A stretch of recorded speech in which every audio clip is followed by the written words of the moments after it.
ও পাত্র দেখরায়নি একটা গাত, এটা হইল বাগর ফাড়া। আর ফিরে তান অস্ত্র দিয়া মারসলা ডান্ডা, এর লাগিয়া ফাত্তর ভাঙ্গিয়া ওইছে দুই টুকরা। আর ও ছোট ছোট দুইটা খানা হইল ফিরল লাঠির কুসা। আচ্ছা বন্ধুরা, আপনারা জানেননি আসিমগঞ্জ নামটা কিরকম ভাবে হইছিল? আজকে ও আসিমগঞ্জের রহস্য বেদ করতে গিয়া আসিম শাহ মুকামু উপস্থিত হইছি আমি নুরুল হুদা। দর্শক বৃন্দ, আজকে আমি আইছি এমন একটা ঐতিহাসিক জায়গা এবং পুরানা জায়গা, আসিম শাহ মুকাম হওয়া যায় এটারে। এবং এই আসিম শাহ নামে আসিমগঞ্জ নামটা হইছে। আর এটা আমরা করিমগঞ্জ জেলাত অবস্থিত, ফাতারখান্দি অঞ্চল পড়ে গিয়া। আপনারা জফরগড়, প্রতাপগড় এটা শুনবা, এগুলার হিস্ট্রিও আছে। আচ্ছা যাই হোক, যেহেতু আসিম শাহ ইসলা ইকানো প্রায় 250 বছর হয়ে গেছে আবার, এবং এরপরে তাইন হজগ এসলা, এরপরে আর ঘুরিয়ে আইসেন না। কিন্তু এই জায়গার স্টোরি খালি 250 বছর নাই, প্রায় 700-750 বছর পুরানা। কারণ হাসান শাহ কইয়া যে সময় 360 আউলিয়ার লগর এক আউলিয়া ইকানো আইসলা হাসান শাহ, এবং আইয়া তাই নখানো অবস্থান করছলা, এবং হয়তো তানোর বিভিন্ন ধরনের যেগুলা ধ্যান এগুলা চালাইয়া গেছেন। এবং আপনারা সবেও জানেন 360 আউলিয়া আওয়ার পর তাকিয়া আমরা রথত অঞ্চলে মুসলিম ধর্মর মানে একটু প্রভাব বাড়ছে, এবং অনেক মানুষ মানে ইসলাম ধর্মর প্রতি আকৃষ্ট হয়েছেন, এবং এইগুলা স্টোরি আপনারা জানেন। তো এই ভিডিওটা বানানোর মূল কারণ হইল গিয়া এখানোর লোকমুখে প্রচলিত আছে যে এখানো বাঘ আইতে আগে, এবং বাঘর ফাড়া আছে, এবং ফিরর লাঠির আছে গিয়া। এবং আরো একটা ইউনিক জিনিস হইল গিয়া এখানো পুরানা দিঘি আছে। দিঘিটা যদিও জ্বালানি হয়েছে, কিন্তু মাছগুলা কিন্তু সেই পুরানা কালের বংশধর। কারণ জ্বালানির সময় মাছগুলারে অন্যত্র স্থানান্তর করিয়া রাখা হয়েছে, এবং পরে এখানে আবার ছাড়া হয়েছে। তো বংশধর মানে পরম্পরাগতভাবে চলিয়া। আর একটা হইল গিয়ে ইন্টারেস্টিং বিষয় হইল এখানে কোনো ধরনের কোনো জায়গাত মাজারও যাওয়ার পরে দেখা যায় সজ্জা দিকটা দুফ খাটি জ্বালাইটা, এবং বিভিন্ন ধরনের বিভিন্ন জনে খরণ, এবং এটা লইয়া বিভিন্ন মতবাদ আছে। কিন্তু এখানে এই ধরনের কোনো কিছু করা হয় না। তো আপনারা দেখতে পারবা জায়গাটা অনেক সুন্দর জায়গা। এবং এটা বিষয় লইয়া আমরা লগে বয়স্ক মানুষ আছেন, তান্তানোর কাছ থাকিয়া আরো একটু পরিপুষ্টভাবে জিনিসটা বুঝার আমরা চেষ্টা করবো। এবং ভিডিওটা আপনার ভালো লাগিয়া থাকলে শেয়ার করিয়া দিবা, এবং জানার চেষ্টা করবা। কারণ ইতিহাস আমরা জানার দরকার।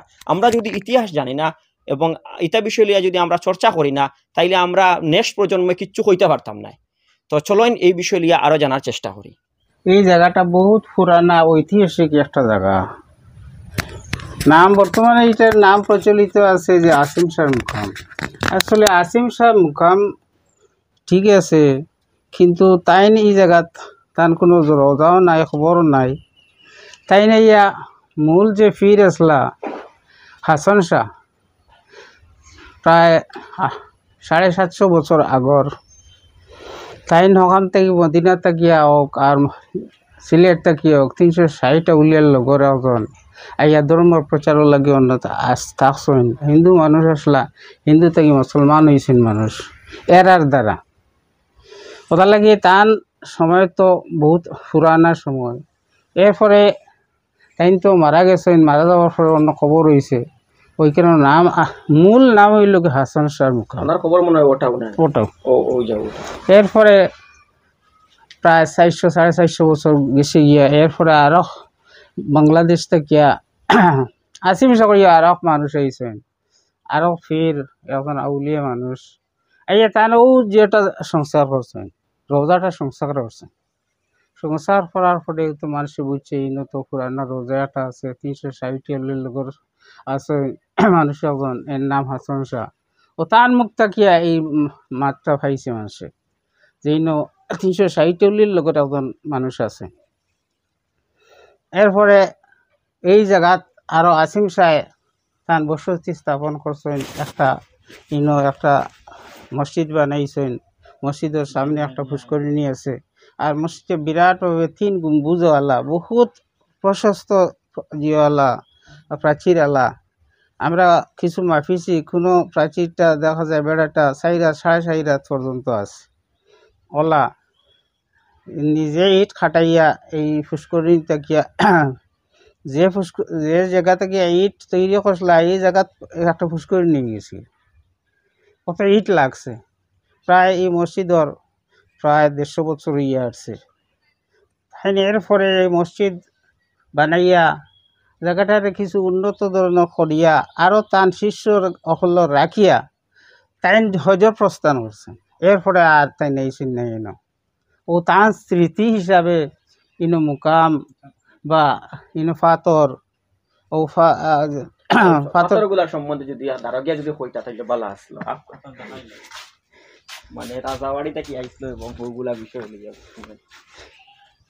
এই পাথরটা সম্পর্কে আমরা জানা মতো এই পাথরটা রাজবাড়ির রাজার সময়ের পাথর, পাতারাকান্দি রাজবাড়ি। পাথরকান্দি রাজবাড়ির পাথরটাই এখন বর্তমানে একটা পাথর রাজবাড়ি যে দিঘি আছে, বর্তমানে যে পাথরকান্দি কলেজ যেটা আছে, কলেজের একদিকে এই ঘাট আসলো পুষ্করিণীর ঘাট, ও ঘাটের এক সাইডে একটা পাথর রয়েছে। আর ও পাথরের লগর পাথরটা এখনো আছে।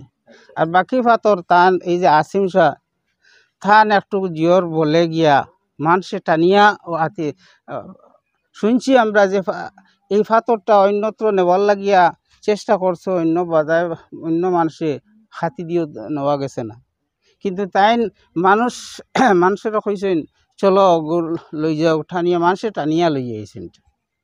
গতিকে এইটাই লোকে ফিরাকি তার নিদর্শন। আরও পাথর অকল আছে, যেমন বাগর ফাড়ওয়ালা পাথর একটা আছে, এরপরে পীর সাবর লাঠির কুসা একটা পাথর আছে, আর একটা পাথর আছে যে দাঁড়াইছেন, দাঁড়াইয়া আর একটা জিও মারছেন, পাথর মারছেন, পাথরটা খাটি গেছে। আচ্ছা, এই পাথরটা কি হইছে এখন আছে? ও তো ওটা ওটা পাথর না, ওজন খাটিছে। হ্যাঁ খাটিছে। আচ্ছা, দাঁড়াইছেন ওটা দাঁড়াইয়া তান জিও দিয়া অস্ত্র দিয়া তান মারার পরে পাথরটা খাটি গেছে।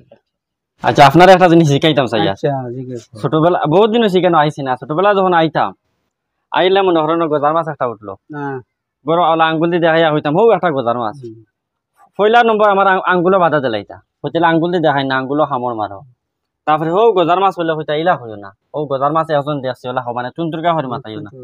এটা কিটা সত্যি না মাছে তুন্তুরকা হরি মাতানি বা আঙ্গুল দেখানি, এটা সম্বন্ধে একটা কইতা যদি। এটা ভুল, এটা তো একটা ভ্রান্ত ধারণা, মানুষ ভুল ধারণা। ভুল ধারণা। মাছও মাছ, এটাতে আপনি জিও কর্তা তুই তুকার করি মারতিতে আর আপনি জিও করি মারতে, এইটা কোনো জিও নাই, এটা একটা জীব।